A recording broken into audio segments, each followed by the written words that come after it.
Pues vamos, todo lo que recuerdan el Salmo 23, vamos a repetirlo. Jehová es mi pastor, nada me faltará. En lugares de delicados pastos me hará yacer. Junto a aguas de reposo me pastoreará.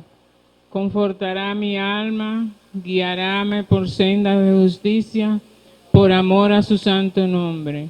Aunque ande en valle de sombra y de muerte, no temeré mal alguno, porque tú estarás conmigo.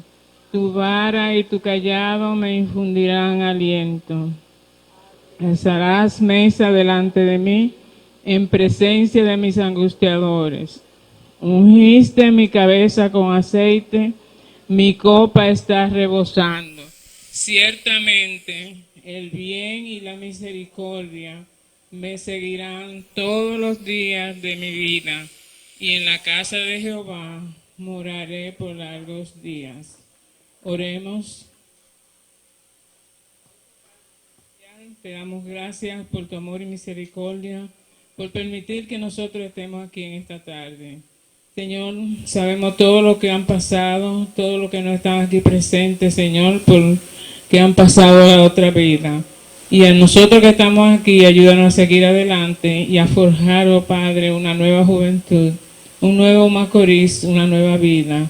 No porque nosotros lo merezcamos ni que seamos mejores que ellos, pero te lo pedimos en el nombre y por los méritos de Jesús. Amén.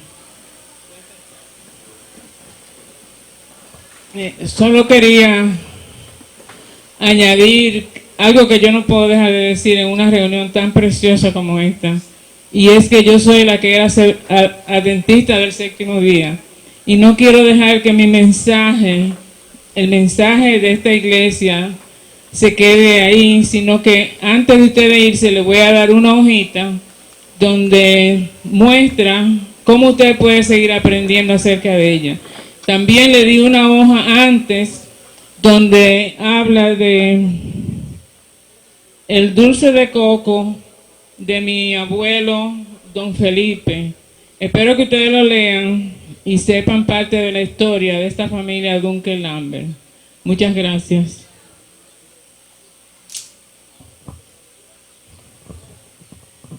Bueno, como ustedes saben, este es un conversatorio donde todos podemos participar, pero por la cantidad de personas que hay, todos los que quieran participar y aportar a este conversatorio, nosotros le pedimos que no pasen de 3 minutos, porque hay alguna persona aquí que si lo dejamos hablar su historia, con eso se acaba el conversatorio. Por eso, para darle la bienvenida oficial a nombre de la Fundación Dunkel Lambert, mellizo, cállate, yo te mando a callar públicamente. Para darle la bienvenida, mira, hay otro mellizo, no fue contigo, ok, fue con aquel. Para darle la bienvenida oficialmente a nombre de la Fundación Dunkel Lambert, vamos a darle los micrófonos a mi hermana Margarita Dunkel. Muy buenas tardes todos, sean. La Fundación Dunkel Lambert tiene el honor de tuvo el honor de invitarles a todos ustedes a este conversatorio con mi hermano Lionel. Desde siempre en conversaciones de la familia habíamos hablado del Macorís que teníamos antes, el Macorís que teníamos hoy y de las experiencias vividas tanto por él como los otros hermanos. Es un placer para nosotros compartir con ustedes y ustedes con nosotros de la experiencia de San Pedro de Macorís. La Fundación Dunkel Lambert es una fundación de todos los descendientes de Samuel Dunkel, que es nuestro padre, y de Josefina Lambert, que es nuestra madre. El objetivo principal de la Fundación Dunkel Lambert es mantener los principios religiosos, principios bíblicos, y estar atento a la salud y la educación, principalmente de la familia de San Pedro de Macorís y principalmente del barrio de Miramar. Es decir, que para nosotros es un placer tener hoy el primer conversatorio, que esperamos no sea el primero, sino solamente el primero de muchos, donde seguiremos hablando de un Macorís de ayer y un Macorís de hoy. Yo creo que a todos los que están aquí les interesa el tema, porque yo creo que nos da como conveniencia saber, lo que tenemos más de 20 años como yo, saber lo que pasó hace unos años atrás. Así que le voy a dejar ahora mismo con Leonel. Siéntate, son bienvenidos, siéntanse en casa. Hablen todo lo que ustedes quieran, porque no es un discurso, sino un conversatorio.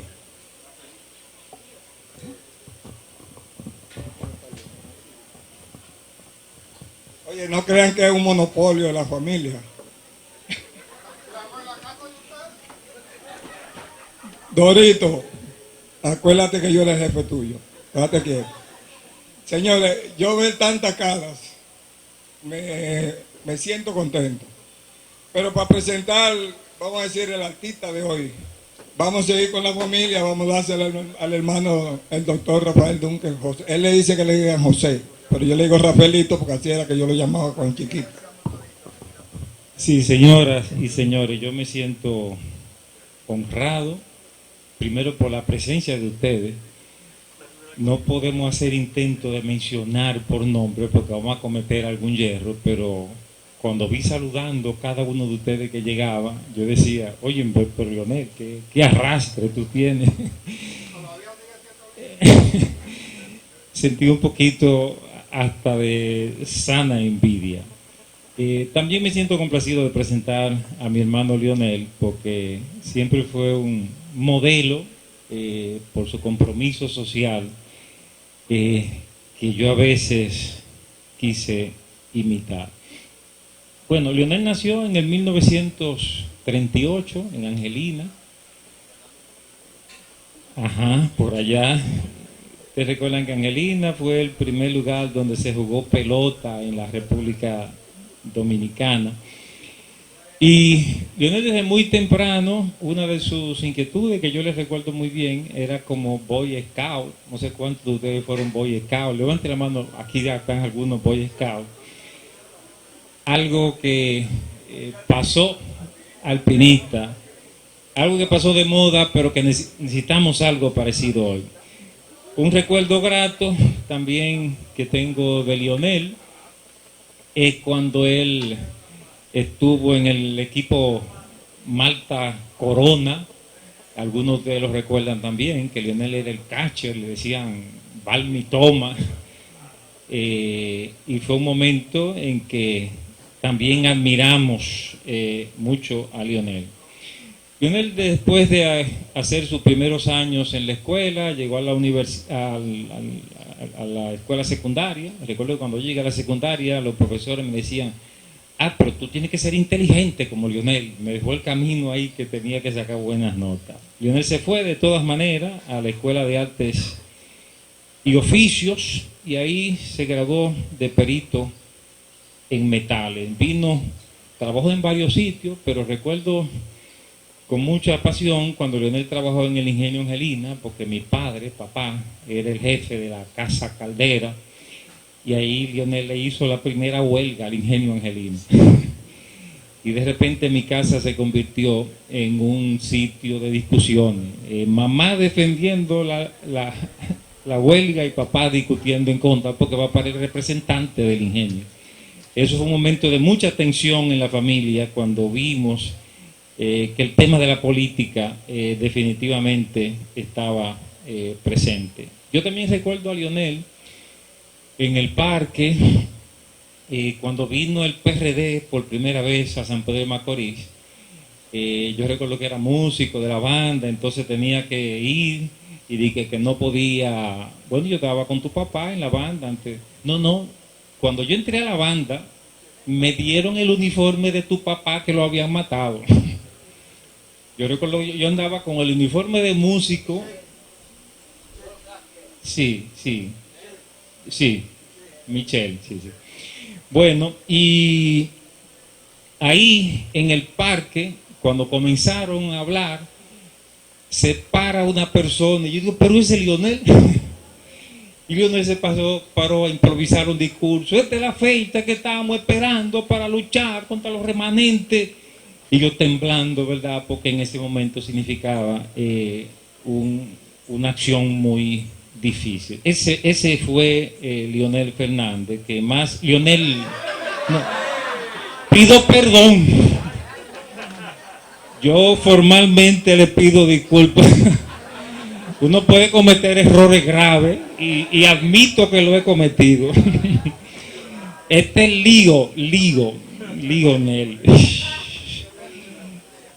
Bueno, Lionel ingresó al 14 de junio y ahí estuvo como secretario de Asuntos Sindicales. Estamos hablando de los años 62, por ahí, más o menos. Y la cosa, como ustedes saben, llegó al desenlace de la guerra y hubo un entrenamiento militar y él estaba en el grupo que se entrenó para tomar las armas y luchar contra el gobierno de facto, pero una circunstancia imprevista, tuvo que escoger entre dos personas y la persona que se escogió fue Adolfo Pérez, que murió en la guerra.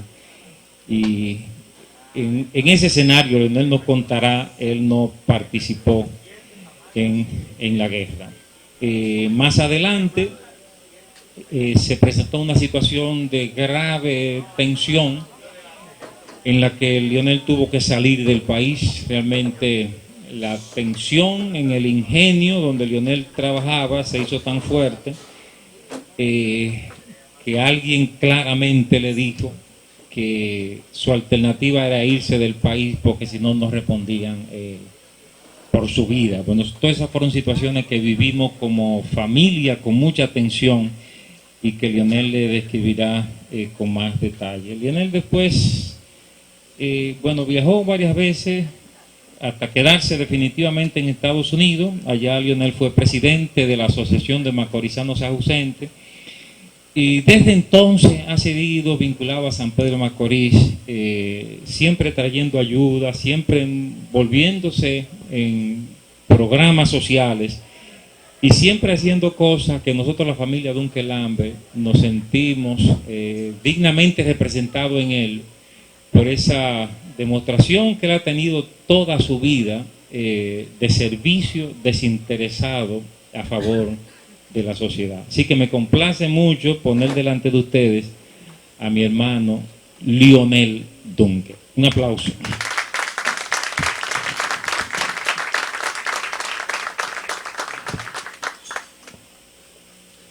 Déjame darle las gracias a mi hermano por esa introducción, pero después de esa introducción todo el mundo está en expectativa. Si me poncho es parte del juego. Quiere decir que... Pero una de las cosas principales que pasó cuando mi hermana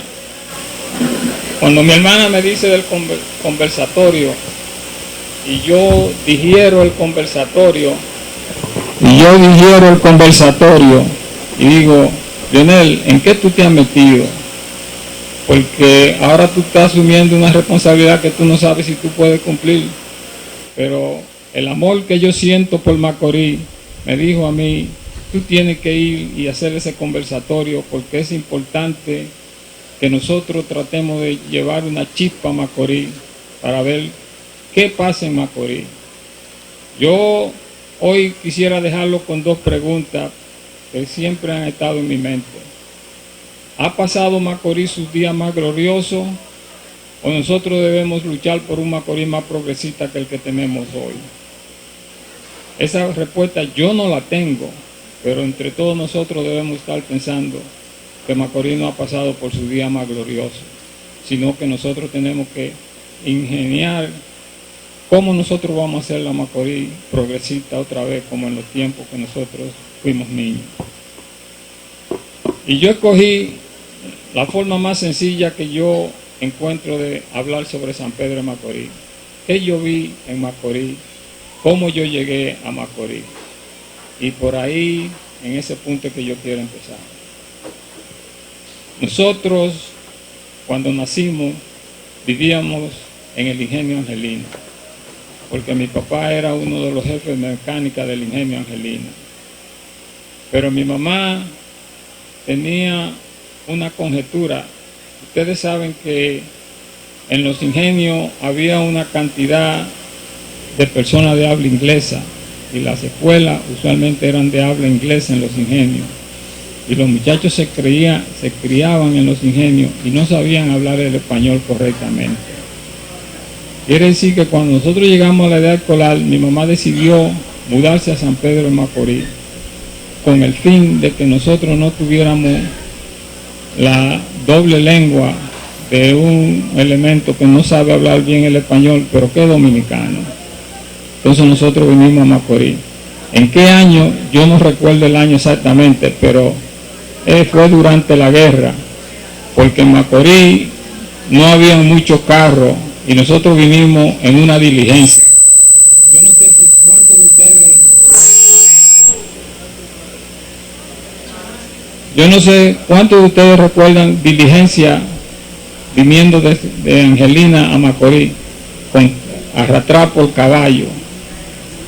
Y nosotros vinimos en una diligencia arrastrar por caballo y yo recuerdo la diligencia se paró al doblar de la esquina y desde ese tiempo nosotros estamos en Macorís. Y nosotros crecimos en un Macorís muy diferente al Macorís que se proyecta hoy.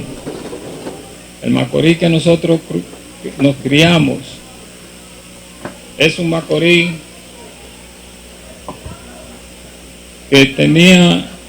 que parecía hasta cierto punto una metrópoli, porque se conjugaban personas de diferentes razas. Macorís era una ciudad progresista porque cuando nosotros éramos niños, Macorís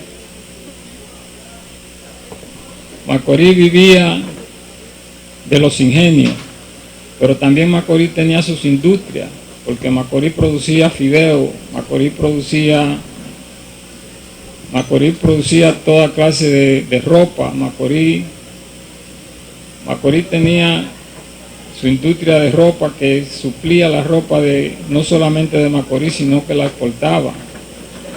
Pero todas esas cosas hacían de nosotros un pueblo que no dependía de nadie para su sustentamiento. Y en ese Macorís fue que nosotros nos criamos. No es que Macorís no tenía sus problemas, porque Macorís tenía sus problemas sociales.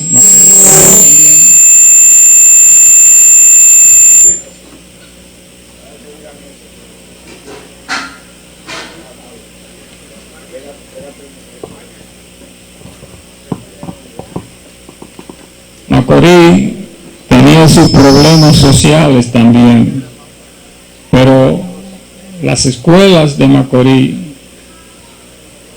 fueron que nos educaron a nosotros y nosotros creemos todavía que la educación estaba mucho mejor que lo que nosotros la vemos hoy, especialmente la escuela pública, sí, porque cuando yo vine aquí a Macorís, yo vine en el segundo curso y el director de la escuela era el profesor Bello y nosotros teníamos la escuela en la calle Colón, pero en la calle Colón también estaba la escuela José Trujillo Valdés, que era una escuela de niñas, y todo estaba como más regimentado. Y entonces nosotros estábamos seguros de que en la escuela estaban enseñando lo que tenían que enseñar, porque los maestros tenían como más vocación de ser maestros. Ellos nos daban clase a nosotros y eran como papá y mamá dándonos clase a nosotros. Pero entonces también nosotros teníamos que respetar a los maestros más, porque los maestros eran parte como de la comunidad, que te veían en la calle y te regañaban y te decían: muchacho, ¿qué es lo que tú estás buscando ahí? Muchacho, mira, vete para tu casa. Y así que había una situación más de que nosotros vivíamos más o menos como en una aldea donde todos los mayores tenían una responsabilidad con los menores. Una de las cosas que nosotros vamos perdiendo en la medida que nosotros vamos progresando técnicamente, que los muchachos dicen: yo no sé, yo no creo que tú puedes decirme a mí qué hacer, porque ya yo sé cómo bregar con la computadora y yo consigo todas las informaciones que yo quiera por computadora. Pero yo le decía a un amigo mío que conocimiento solamente no hace que una comunidad progrese, sino la experiencia a través del entendimiento hace que nosotros progresemos mejor. ¿Qué había en Macorís cuando yo crecía? En Macorís, primero yo quiero decirle que el Macorís que yo crecí no tenía más de 30,000 habitantes. En el Macorís que yo crecí no tenía más de 30,000 habitantes. Pero en ese Macorís que yo crecí tenía 2 escuelas de música. Tenía 2 bibliotecas. Nosotros teníamos los exploradores. Tenían 2 bandas de música. Los bomberos tenían una y la banda municipal era otra. Entonces, nosotros teníamos 2 cines. Nosotros teníamos sitios de recreo como el Barrabal, Los Coquitos, el Baby Vete. Quiere decir que nosotros, entonces, aparte del Baby Vete y Los Coquitos, nosotros teníamos a Chichi Ochoa y teníamos a Yerí, donde la gente iba a jugar pelota, a jugar tablero. Dice que Macorís tenía su sitio de recreaciones, que nosotros no necesitábamos ir a Romana para ver una película. Nosotros no necesitábamos ir a la capital para nosotros bailar en un club. Entonces nosotros vamos a topar ese punto también, porque, ¿sabe?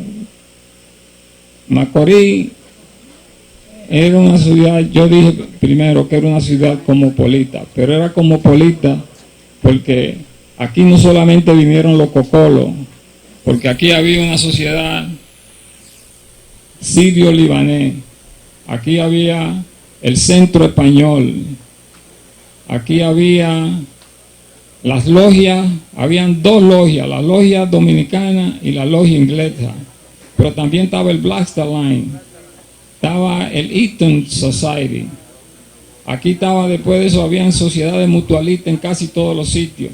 Dice que Macorís estaba mucho mejor organizado que lo que estaba hoy, aunque era un poco segregado, porque si tú no eras miembro del Club de Julio, tú no podías entrar al Club de Julio. Pero entonces eso mismo sucedía, si tú no eras miembro del Black Star Line, tú no podías entrar al Black Star Line. Entonces, en ese sentido, Macorís vivió un periodo de segregación, pero eso sucede en todos los sitios. Y uno solamente aprende eso cuando uno va al extranjero, porque cuando nosotros llegamos a Nueva York, nosotros hacemos lo mismo. Nosotros hacemos clubes cerrados donde solamente participábamos nosotros, pero eso,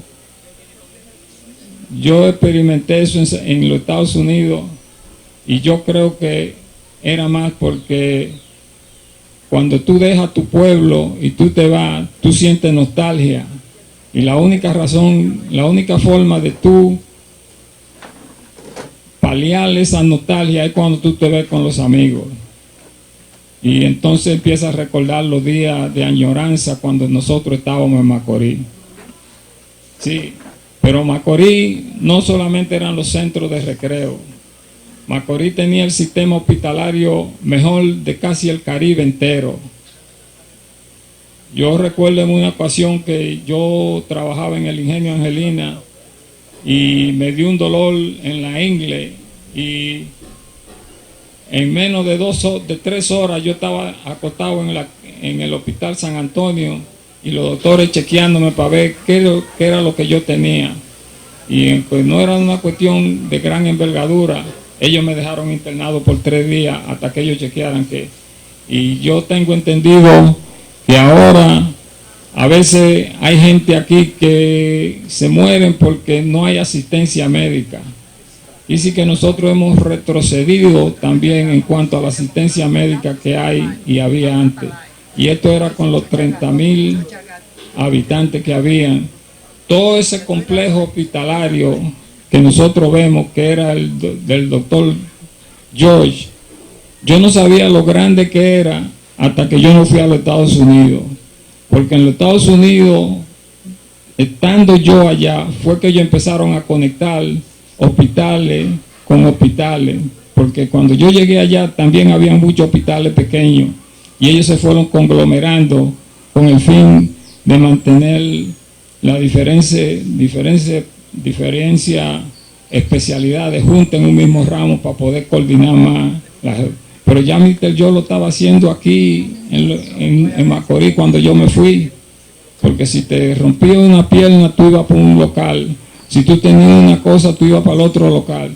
Quiere decir que nosotros estamos haciendo en Macorís lo que todavía no se estaba haciendo en la ciudad de Nueva York ni en la ciudad de Newark como yo. Pero ustedes van ahora a los Estados Unidos y casi todos los hospitales se asemejan a la construcción que tiene Mr. Joe. Tú no tienes que salir a la calle, tú vas por los mismos puentecitos y tú vas de un hospital a otro, subes a los otros pisos y hay otra facultad y va a la izquierda y hay otra clase de enfermedad. Y sí que yo lo que estoy tratando es ver si yo le hago un cuadro del Macorís que yo conocía. Yo no sé si yo voy un poquito muy rápido o si ustedes están entendiendo donde nosotros queremos llevarlo. Pero Macorís tampoco solamente no eran los hospitales. Una de las cosas que Trujillo hizo con nosotros fue que Trujillo forzó a nosotros a ser patriotas, porque él celebraba toda la fiesta patria. Y los días patrios, nosotros teníamos conciertos en el parque y fuegos artificiales. Toda la fiesta patria habían fuegos artificiales. Yo no recuerdo el nombre del señor que hacía los fuegos artificiales, pero yo lo recuerdo porque él tenía un brazo que se había explotado, él fabricando los fuegos artificiales. Dice que nosotros teníamos todas las cosas que hacen a una ciudad digna de uno querer vivir en esa ciudad. Pero Macorís tenía sus contradicciones. ¿Por qué? Porque no hay pueblo que sea progresista que no tenga ciertas contradicciones, porque siempre nosotros queremos hacer lo que otra gente no quiere que nosotros hagamos. Y una de las contradicciones que Macorís tenía era que esas mismas sociedades mutualistas y esas sociedades a veces se segregaban demasiado y no permitían el tránsito de una persona a otra persona. Y entonces uno no tenía acceso a algunos de los beneficios o a algunos de los contactos que uno quisiera tener siempre para uno sentirse cómodo en el pueblo. Así que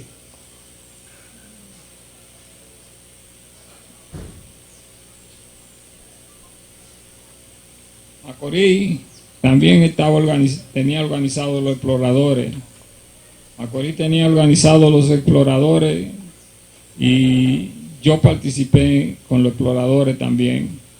El presidente de los exploradores era Francisco Ricía Acevedo, pero una de las ciudades donde primero se organizaron los exploradores en la República Dominicana fue aquí en Macorís con Sergio Augusto Vera. Y dice que nosotros estábamos como primero, todas las cosas que entraban a la República Dominicana entraban por San Pedro de Macorís, porque nosotros tuvimos también el aerodromo de aquí en San Pedro de Macorís. No era un aeropuerto, era un hidropuerto, porque ahí donde están los exploradores ahora, ahí en el río aterrizaban los aviones de la Pan American. Yo conversaba con mi hermano porque yo no creo, pero yo tengo como que a veces yo pienso que yo recuerdo ver los aviones aterrizar ahí, pero entonces yo, aunque ya estoy un pasadito, él me dice que no, que era antes de que nosotros viniéramos a San Pedro de Macorís. Pero esa construcción que hay donde están los exploradores, la construyó la Pan American para los aviones y para los pasajeros que venían a San Pedro de Macorís. Dice que San Pedro de Macorís tenía muchísimas cosas que la gente venía a copiar a San Pedro de Macorís. Y esas son las cosas que inquietan a uno, porque nosotros no sabemos con seguridad cuándo nosotros comenzamos a perder esa primogenitura que Macorís tenía. Porque nosotros éramos la envidia del país entero. Tú viajabas por el país entero y tú decías que tú eras serie 23 y te hacían un espacio porque tú tenías que ser boxeador, tú tenías que ser pelotero y tú tenías que ser un bailador de primera también. Y sí que a veces te ponían dura porque si tú no sabías bailar te decían, pues tú no eres de Macorís porque todos los macorizanos deben de saber bailar. Cuando yo fui al arte oficio, yo tuve que ponerme los guantes con uno de La Vega porque ellos querían probar si todos los macorizanos sabían boxear, porque antes de mí pasó Trinidad y pasó a Rendel, y también ellos tuvieron que ponerse los guantes para decir, no, nosotros somos de Macorís y nosotros somos así. Y nosotros, los que nos criamos en esa época, siempre llevamos eso hasta el extranjero, porque cuando fundamos el primer club en Nueva York, también nosotros le pusimos Serie 23. Y eso fue Heriberto Penn que funda el Serie 23 en la ciudad de Nueva York. Sí, Macorís era un sitio lindo de nosotros vivir en ese tiempo. Porque aparte de todos los centros de recreación, nosotros teníamos otro centro de recreación que tú no necesitabas decirle a nadie de dónde tú venías ni de dónde tú eras. Lo único que tú necesitabas ser mayor de edad, y esa era La Avena. Y dice que nosotros lo teníamos, yo digo que nosotros lo teníamos todo aquí en Macorís. Nosotros teníamos casi todas las cosas que un ser humano necesita, porque entonces nosotros aprendimos después lo cerca que nosotros estábamos uno de otro en Miramar. Y no era porque nosotros teníamos mucho dinero en Miramar. Porque yo le dije a un amigo mío que nosotros éramos tan pobres en Miramar que nosotros no sabíamos que éramos pobres, pero era porque la pobreza no impedía que nosotros disfrutáramos de la vida. Porque ya sea que nosotros íbamos a los cocales de Don Luis o a los mangos de Sarmiento, o nosotros nos metíamos en los cañaverales de Vega, después nosotros bajábamos a jugar pelota en el Caribe y veníamos y jugábamos pelota en la Bajadita o en el Play Colorado o en la arena. Nosotros disfrutábamos de la vida como cualquier ser humano sin tener que mirar nada hacia nadie. Y ese es parte del Macorís que yo quiero contarle. Una de las cosas que a veces me preocupa, y gente me dirá, ¿por qué Lionel habla de eso? Pero internacionalmente se ha estado tratando de cocolizar a Macorís, como que Macorís es esencialmente un pueblo cocolo, pero Macorís no es un pueblo cocolo, porque Macorís es un pueblo multirracial. Y nosotros aprendimos algunas cosas sobre ese multirracial. En la cuadra que nosotros vivíamos, vivían franceses, vivían puertorriqueños, vivían árabes, para no seguir nombrando. Pero yo como quipe, porque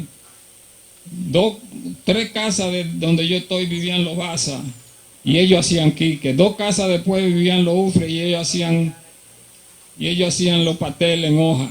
Dice que nosotros aprendimos esta comida macorizana que viene de las islas, que viene de Puerto Rico, que viene de los árabes, que viene de una cantidad enorme de razas que se radicó aquí en Macorís. Nosotros tenemos una de las comidas, una cocina más variada de San Pedro de Macorís.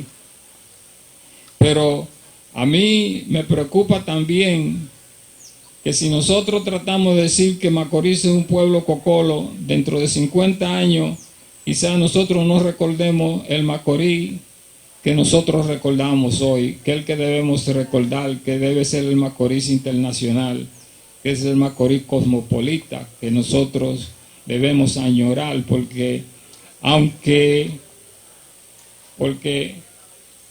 esa diversidad que debía ser nuestra fuerza, a veces se ha convertido en nuestra debilidad porque nos mantiene todavía separados. Nosotros debíamos aprender de otros pueblos que han sabido conjugar su fuerza para estructurarla en una forma provechosa, para hacer su país progresar, porque después que nosotros estamos aquí, ¿quiénes son macorizanos? Son macorizanos los que nacen y los que aman a Macorís. Y si tú amas a Macorís, entonces tú debes querer que Macorís progrese, porque cuando Macorís progrese, entonces todos nosotros vamos a progresar con Macorís.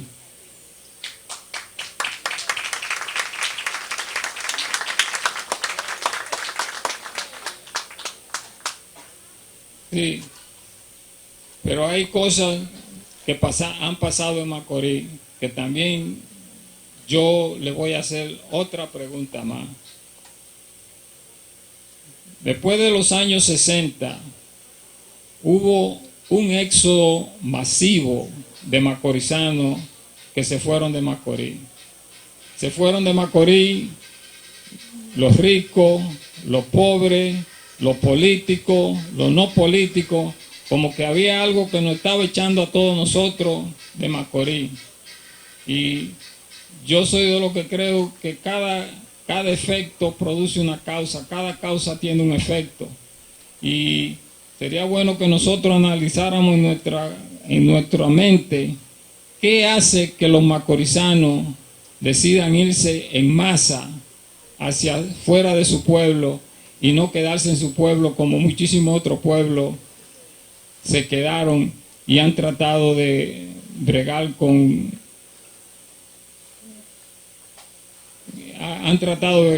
en una forma progresista para el progreso de su pueblo. Pero esas dos preguntas yo se las voy a dejar a ustedes, y quizás cuando venga alguien que pueda bregar con un conversatorio, después entonces se puedan ya con respuesta definitiva. ¿Qué pasa con Macorís? Porque Macorís también, después del éxodo masivo, Macorís también empieza a cambiar en una forma rápida y diferente al Macorís que yo dejé aquí. Macorís, para mí personalmente, nunca va a cambiar, porque el Macorís que yo conozco, yo lo llevo dentro de mí. Y cuando yo pienso en Macorís, yo le dije a los hijos míos, Macorís es mi Jerusalén. Y siempre yo lo voy a tener en mi alma.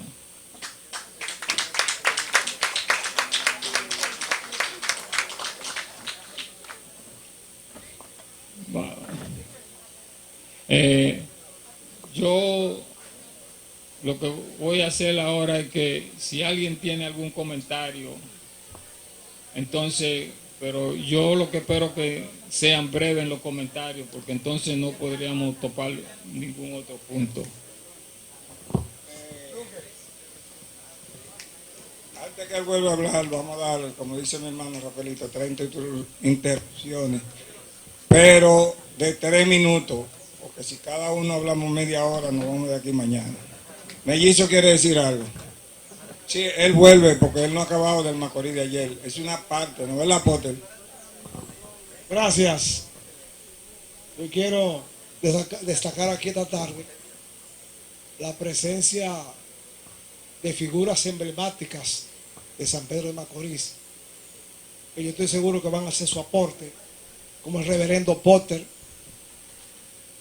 como Julio César Mota, como Monchín Pinedo, como Teodoro Romano Mota, el mismo doctor Rafaelito Duncan, entre otros. Y también quiero destacar aquí que de parte mía invitamos, que están aquí con nosotros, las nuevas autoridades de la Universidad Autónoma de Santo Domingo, sede San Pedro de Macorís, el profesor José Flete y la profesora Lisette de León.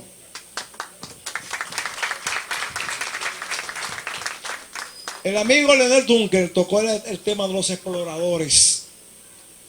Yo quiero hacer algunas aportaciones al respecto.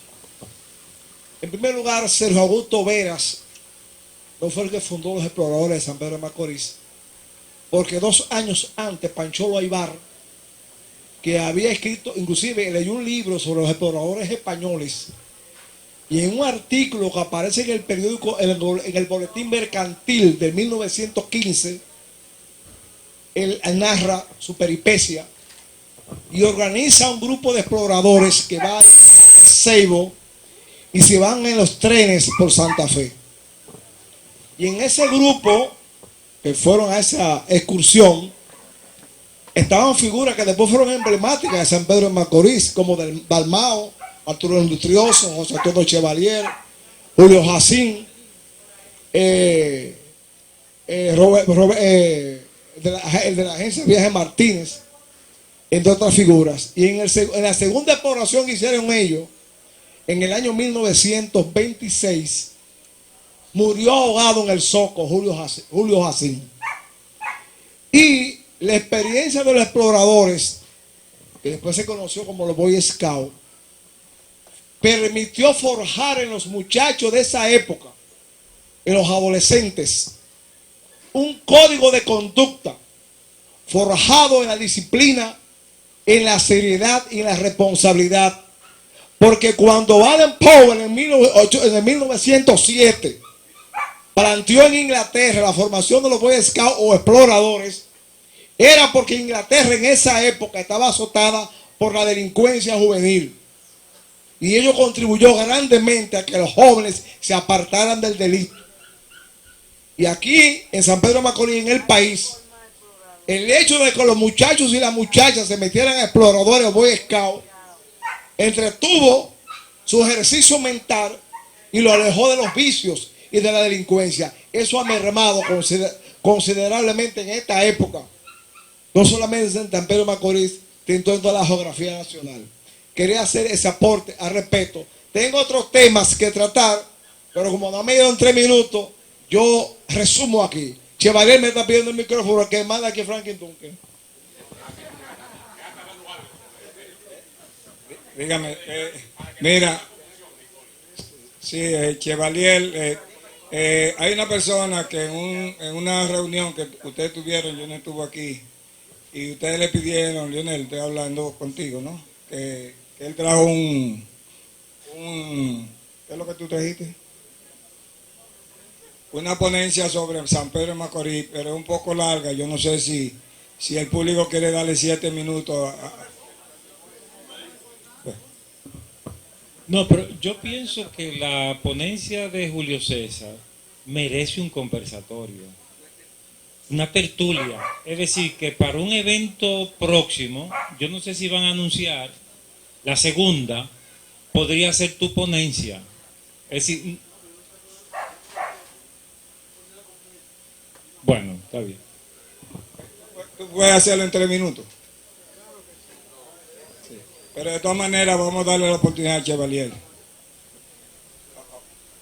Es un deber de José Antonio Chevalier, director ejecutivo del comité organizador del Centenario Scout Dominicano. En la asociación no se formó con Panchito Aybar en el 1914, sino que hubo un grupo que recibió una revista de los exploradores españoles, creyeron que era un deporte e hicieron una excursión hacia el Ceibo.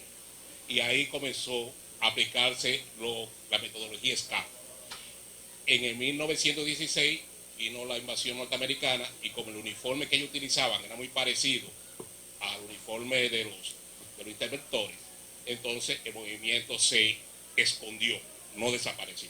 En 1926, ya con los norteamericanos fuera, un grupo bajo la coordinación de Sergio Augusto Vera, que era el director de educación, y con Miguel Saglul organizó un grupo de muchachos de la escuela normal, entre los cuales se encontraba mi padre, José Chevalier, y ahí entonces comienza otra vez el movimiento Scout y en 1930 es reconocido por movimiento mundial.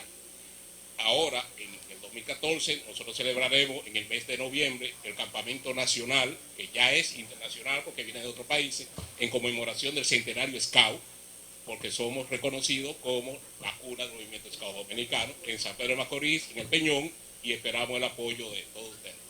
Esa era la carta.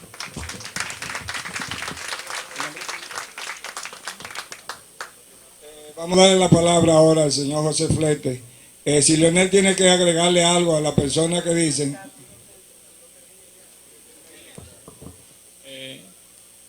Yo agradezco las aclaraciones de los Scouts, pero yo quiero también que ustedes entiendan que yo no estoy, cuando yo hablé de Sergio Augusto Vera, yo no estaba hablando desde un punto de vista histórico, porque yo no tengo toda la historia de los Scouts, pero cuando nosotros éramos muchachos y nos estaban dando instrucciones, ese era el nombre que sobresalía siempre. Y yo lo que recuerdo es que los exploradores ayudaron a encauzarme a mí por un camino mejor, porque entonces nosotros teníamos que tener una disciplina férrea, nosotros teníamos que tener ciertas leyes que nos guiaban. Pero los dos principales que estaban en Macorís en ese tiempo, hay uno que yo solamente lo conozco por apodo, que le decían Maguá, ¿sabe? Entonces el otro era Francisco Ricía Acevedo, y yo, esos son los nombres que yo recuerdo, y parte de todas las cosas que yo estoy hablando aquí a veces tendrán una cojera histórica, pero eso es lo que Leonel Dunque recuerda de cómo él vivió en San Pedro de Macorís y lo que la experiencia me dice a mí de San Pedro de Macorís. Así que muchísimas gracias. Que él mismo diga su nombre, porque así es mejor. Mi nombre es José Flete, actual director de San Pedro de Macorís, de la UAS aquí en San Pedro de Macorís. Realmente me siento muy privilegiado de participar en una conferencia de esta naturaleza, un conversatorio con una historia viva de aquí de San Pedro. Para mí realmente la historia de San Pedro de Macorís es una historia rica.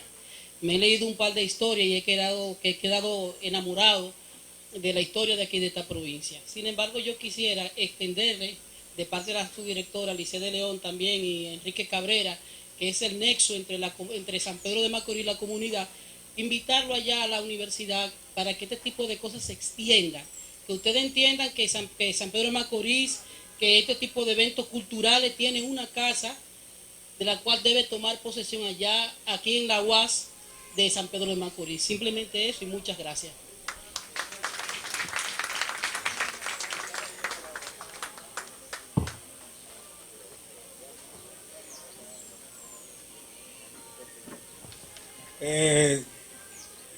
Vamos a dar la palabra a él mismo que se presente, porque el que yo no conozco, después le pongo un apodo malo ahí. Yo me presento como el hijo del Mógenes Eleazar, Federico. Señores, yo brevemente quiero hacerle una narrativa en una humilde poesía que yo escribí, que se titula Así era Macorís. Es un poquito con fábula. Dice: sorprendido me quedé al sonido de elevados tonos escuchar. Venían de todos lados una mañana en el barrio de Miramar. Qué sorpresa me llevé cuando cuenta me pude dar que eran los primeros sonidos, indicaban que la zafra azucarera iba a comenzar. Había otros que eran muy extraños, porque hacía muchos años no los escuchaban. Eran los pitos de varios barcos que en el antepuerto se encontraban y venían a cargar azúcar de la que los ingenios se fabricaban. Por la carretera de Romana caminé y al llegar a la zona franca admirado me quedé, ya que mucha gente entraban porque muchas factorías comenzaban otra vez. Una noche al Parque Duarte llegué y en el mismo mucha gente, la glorieta me rodeaba, y era que la banda de música con un concierto los deleitaba. Algunos al bebivete, helados y refrescos iban a beber, otros al Apolo a bailar y también a comer. Muchos el parque cruzaban y era que en el Teatro Aurora una película se estrenaba. Si no era de su predilección, iban a la calle Sánchez, al Teatro Restauración. Otros al Barrabal familiar, su buena música iban a disfrutar. Y si no se sentían en ambiente, se subían en un coche para Los Coquitos o el Hotel del Mar. La juventud, mientras el bachillerato estudiaba, iba donde doña Marcela y al Guerrero, donde más se preparaba. Terminada la jornada, para donde Chichi Ochoa, para un friquitaque o una horchata a degustar, cosa que tantos nos deleitaba el paladar. Mucho malo lo encontraban, pero al que a la arena no fue, a donde los perros y donde Toñé, que no diga que Macorís conoció, porque eso fue lo que en esa época se vivió.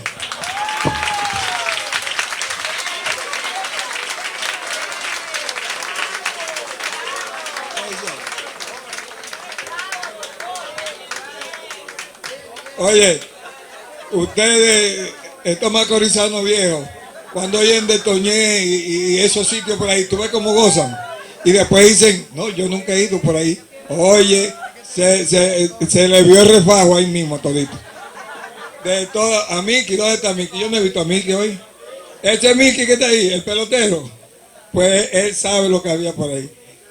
De todas maneras, alguna persona más quiere decir algo, quiere recordar algo antes que sigamos con mi hermano Lionel. Rafaelito, tú no tienes nada que decirle. Ese es el psicólogo, el psiquiatra. ¿Qué es lo que tú eres? El psiquiatra de la familia. Es que habemos tanto loco que él tiene que atendernos. De todas maneras, tenemos otro joven aquí que quiere decir algo. Di tu nombre y arranca por ahí. Buenas tardes, mi nombre es Juan Ramón Pérez, conocido por algunas personas aquí, soy maestro de profesión y agradecido de estar aquí. Le pienso hacer un pequeño aporte.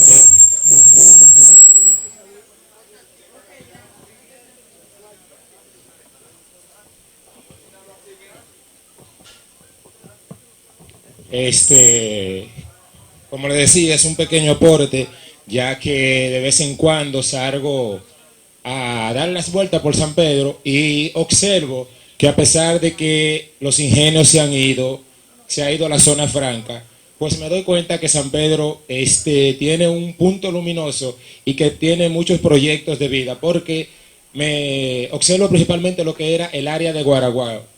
Recuerdo cuando caminaba hacia el liceo, que todo eso ahí estaba lleno de mata, un taller. Recuerdo 2 carros que estaban ahí, que duraron más de 20 años ahí abandonados. Y sin embargo, hoy día podemos ver el cambio que ha tenido el área del Guaraguao con las construcciones que se están haciendo ahí. Asimismo, también puedo observar ahí en el área del Primo, donde en un buen dominicano, un dominicano popular, donde se le llamaban ranchos, esas ranchetas que estaban ahí, pues hoy día hay unos buenos apartamentos. Y también podemos ver cómo, aunque no ha sido el gran boom, pero sí está aquí en San Pedro, y eso es un punto luminoso.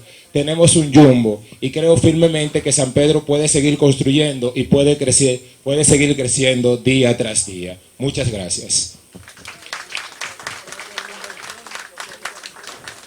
Lo que él acaba de decir se conjuga de una manera. El Macorís que es mi hermano y yo y muchos hemos peleado, en un Macorís de ayer, pero nos estamos poniendo viejos. Gente jóvenes como este muchacho, debemos unir la fuerza para volver a despertar a Macorís, porque se está durmiendo. Hay un letargo grande. Se nos está yendo todas las cosas buenas que teníamos, pero si nosotros trabajamos juntos, olvídense de todos esos partidos. Voten un solo día, pero no corran detrás de los partidos, que todos andan buscando nada más dinero. Yo soy de un partido y trabajo por mi partido, pero sinceramente esos partidos que nos tienen a nosotros perdiendo todos nuestros valores. De todas maneras, ya me dijeron que no le diera por ahí, porque ellos saben que yo no soy fácil en eso. De todas maneras, Mellizo, segundo. 3 minutos. Gracias. Buenas tardes. Colegos. Miren, la historia de San Pedro de Macorís, yo la veo en 4 etapas. La dictadura de Trujillo, con el Pan American, etcétera. Después de la dictadura de Trujillo, hasta la Guerra de Abril, un proceso Bonelli, Consejo de Estado, etcétera. Y después de la Guerra de Abril, se quedó impregnada en la ideología social macorizana, el surgimiento de clubes, asociaciones, personalidades, políticos, porque después del 61 al 65 viene el MPD, viene el PRD y viene una forjadora de movimientos y luchadores, algunos caídos a destiempo, otros recordados. El Moreno, no podemos dejar de recordarlo, es de Miramar, macorizano neto, Mickey es su hermano mayor, y otros tantos que cayeron en esa vertiente. Ahora, ¿qué pasa después de la guerra de abril? Es una etapa que el historiador, el biógrafo, debe ir recogiendo, porque hemos olvidado muchos hombres y muchas mujeres de esa etapa. Entonces aquí, la historia de San Pedro de Macorís debemos recoger en esas 4 vertientes. Porque, repito, después de la guerra de abril, incluso en esta etapa de ahora, que es otro periodo, donde la delincuencia se hace más presente que la ideología, debemos también recoger esas páginas. Algunas históricas, algunas gloriosas y otras de amargo recordamiento. Entonces, yo creo que estas tertulias son buenas. Lionel Duncan está recogiendo una historia ya bien pasada, históricamente hablando. Pero después de Lionel Duncan, debemos recoger la historia presente y futura, para que esta generación que está surgiendo ahora sepa y comprenda que San Pedro de Macorís, como dijo el amigo Eleazar, no se ha olvidado, y que debemos seguir recordando a esos hombres y esas mujeres que han hecho y siguen haciendo por Macorís, que sea el Macorís de ayer, pero también que sea el Macorís de hoy, recordado por nosotros.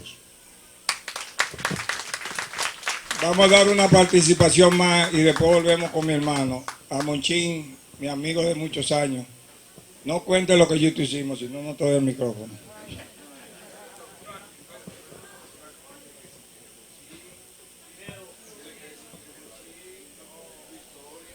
Yo se lo voy a dejar mellizo. ¿Ven? Di quién es Monchín Pinedo. Óyeme, yo voy a dejar que el mismo Monchín Pinedo. Pues está bien. Miren, Monchín Pinedo pertenece a una generación gloriosa del país y de San Pedro de Macorís. Miembro prominente en una época histórica del movimiento popular dominicano MPD, junto con Cayetano Rodríguez del Prado, Máximo López Molinas, Maximiliano Gómez el Moreno, Otto Morales, entre otros. Se fue de San Pedro de Macorís, vivía en la capital hace mucho, más de 40 años. Su papá fue un personaje muy conocido que tenía una zapatería frente a Tulio Núñez, ahí, y Carlos Guamuse en esa época también lo recordará. Y él en la capital se destacó y se ha destacado como una figura vinculada a los clubes sociales, a San Lázaro, a San Antón, a San Miguel, a la lucha clubística. Él se dedicó durante muchos años a la lucha clubística y también a la lucha deportiva, porque él es una figura del deporte. Ha sido parte de los comités deportivos de la capital e inclusive ha estado en muchísimas actividades y ha representado a San Pedro de Macorís. Sin más preámbulo, con nosotros, Monchín Pinedo. Muy buenas tardes. Primero, darle las gracias a la familia Duncan Lambert. Primero. En segundo lugar, darle las gracias por la invitación que fue a través del mellizo que me vio en el departamento de deporte de la universidad, que tenía un tope, una pequeña reunión, y ahí aprovechó a invitarme. Cuando llamo a Carmen Mazara a ver si podemos venir juntos, Carmen me dice no, que está en un estado que la habían operado 3 días antes, que no podía viajar, y incluso me dijo que dijera no aquí en la reunión no su estado de salud y que no podía estar presente. Sin más preámbulo, me voy a acoger a algo que señaló el Chalita de hoy. Una figura histórica también. El mellizo me realzó, pero Duncan, la familia Duncan, incluso sus hermanas. Y en esta casa fue una de las grandes proyecciones del movimiento popular dominicano en aquella época. MPD. Por aquí pasó, y no me dejan mentir, no, con el compañero Maximiliano Gómez, alias El Moreno, la organización de todos los jóvenes, comenzando por la barriada de Miramar y extendiéndose a los diferentes puntos de la ciudad. Y no solamente de la ciudad. Me acuerdo en una etapa que El Moreno fue sancionado en el seno del MPD y se le mandó a trabajar a los ingenios. Y trabajó como tornero. Pero no trabajó solamente como tornero. Aquí está su hermano también, que jugó left field del equipo del Ingenio Consuelo en aquella etapa histórica del pasado. Pero yo le decía que quería recoger de las cosas y las preguntas que se hacía el compañero Dunkel. ¿Qué ha pasado con San Pedro de Macorís? ¿Qué ha pasado?